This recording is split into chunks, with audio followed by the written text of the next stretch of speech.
ងថៅប៉ាវធ្វើមិនបានចំណេញអញ្ចឹងវីដេអូនេះសម្រាប់បងប្អូនដែលចូលចិត្តទិញអីវ៉ាន់ពី app ថៅប៉ាវត្រូវតែមើលឲ្យចប់និយាយទៅគ្នាយើងដែលតែងតែទិញអីវ៉ាន់ពី app ថៅប៉ាវគឺចូលចិត្តហ្មងអារឿងចូលទិញពេលគេមាន promotion ហ្នឹងមែនអត់អញ្ចឹងថ្ងៃនេះខ្ញុំនឹងមកប្រាប់អ្នកនរគ្នាពី tip ពិសេសមួយដែលអ្នកនរគ្នាអាចចំណេញ$6រៀងរាល់ថ្ងៃហ្មងពីការ order អីវ៉ាន់តាម app ថៅប៉ាវចាប់ពី$15ឡើងទៅដែលអ្នកនរគ្នានឹងទទួលបានការបញ្ចុះតម្លៃ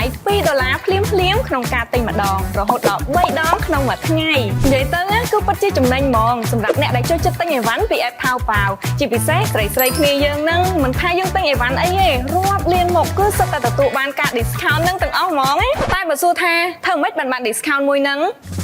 អត់មានអីពិបាកទេអ្នកនរគ្នាគ្រាន់តែធ្វើការទូទាត់លុយតាមកាត Visa កាណាឌីយ៉ាអ្នកនរគ្នានឹងទទួលបានការ discount នេះភ្លាមហ្មងប៉ុន្តែដូចខ្ញុំប្រាប់មុននឹងអញ្ចឹងគឺតើតែ order ចាប់ពី$15ឡើងទៅទៅទទួលបានហើយការផ្ដល់ជូនចាប់ពីថ្ងៃនេះតទៅ